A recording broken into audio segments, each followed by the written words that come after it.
शाकाहारी सदाचारी जैसे पवित्रतम सिद्धांत को आत्मसात करने वाले समस्त आत्मवत हिंदुत्व के धर्म ध्वज वाहकों, आज मैं इस वीडियो के माध्यम से प्रत्येक दृष्टिकोण से मांसाहार मानव सत्ता के लिए अग्राह्य है जैसे तथ्य को प्रस्तुत करना अपना मानवीय कर्तव्य समझता हूँ।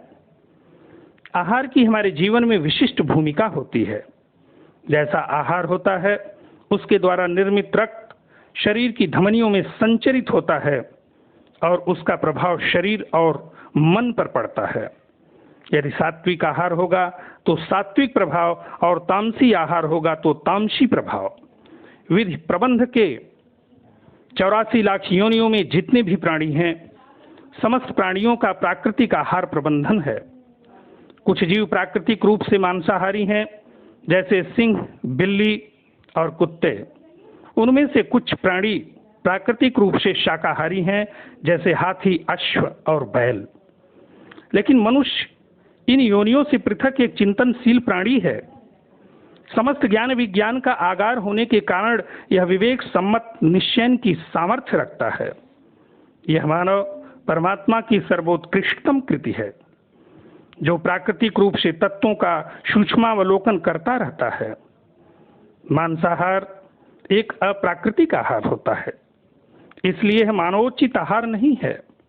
यद्यपि यह सत्य है कि युगों युगों से इस मानवीय समाज में मांसाहार का चलन रहा है, फिर भी शास्त्रों के पृष्ठों पर और संत जनों द्वारा इसकी भर्त्सना की गई है।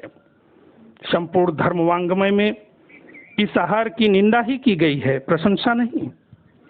ऋषियों, मनीषियों और आध्यात्मिक तत्वज्ञों ने एक दीर्घ अनुसंधान के तत्पश्चात शाकाहार को ही मानवीय आहार बताया, मांसाहार को नहीं। संतों ने इसे घृणित आहार बताते हुए पूर्ण रूपेण प्रत्येक क्षेत्र में निषिद्ध कर दिया।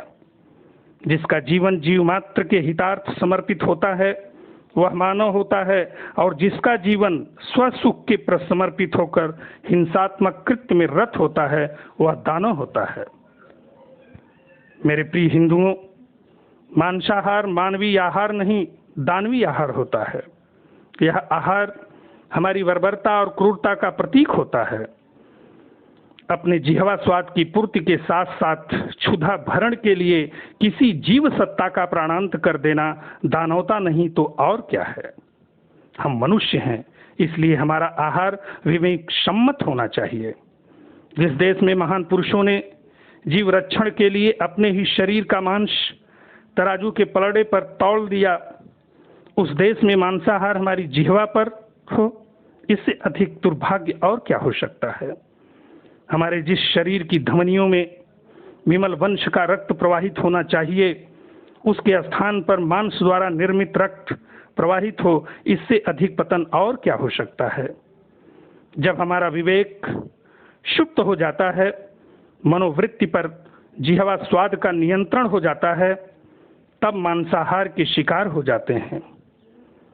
जिस जिह्वा से मंत्रोच्चारण करते हैं, उसी जिह्वा पर जानवरों के मांस के साथ साथ उसके गुप्तांगों को भी रखकर चबा जाते हैं। इससे अधिक घृणास्पद और क्या हो सकता है। कोई कितना भी बड़ा महान पुरुष क्यों न रहा हो, उसके मांसाहारी होने के कारण संत जनों ने उसके आहार की निंदा ही किया है। जो अपनी पीड़ा की अनुभूति करता है, दूसरों की पीड़ा की अनुभूति नहीं, वह मनुष्य हो ही नहीं सकता।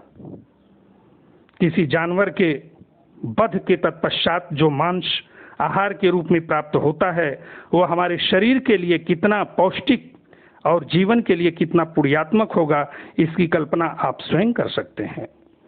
जो क्रूर कर्मा मांस के माध्यम से अपनी क्षुधा पिपासा शांत करता है, वह कभी भी भगवत कृपा का भाजन नहीं हो सकता।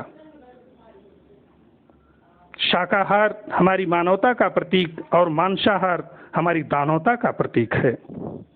इस धरा पर जितने भी शाकाहारी जानवर हैं वे मनुष्यों के लिए परम हितकारक, और जितने भी मांसाहारी हैं वे सभी मनुष्यों के लिए भयंकर संहारक हैं। प्राकृतिक रचना के आधार पर मांसाहार और शाकाहार के अंतर की पुष्टि हो जाती है। मांसाहार से विध्वंसात्मक शक्ति, शाकाहार से संरचनात्मक शक्ति की प्राप्ति होती है।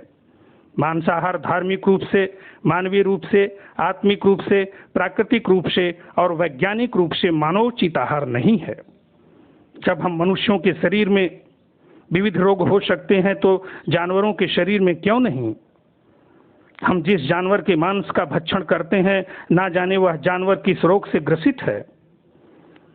उस जानवर का मांस रोग संक्रामक हो सकता है और विपरीत रक्त समूह होने के कारण जीवन के लिए प्राणांतक भी हो सकता है। प्रकृति ने खाद्य पदार्थ के रूप में हमें अमूल्य वरदान दिया है, उसके स्थान पर हम मुर्दों का भक्षण करें, यह विवेकहीनता नहीं तो और क्या है? मेरे प्रिय हिंदुओं, मांस सिंह, बिल्ली और कुत्ते की ही यौन में खाया जा सकता है, मनुष्य यौन में नहीं। मैं इसी के साथ अपनी वाणी को विराम देता हूं। जय हिंद, जय भारत।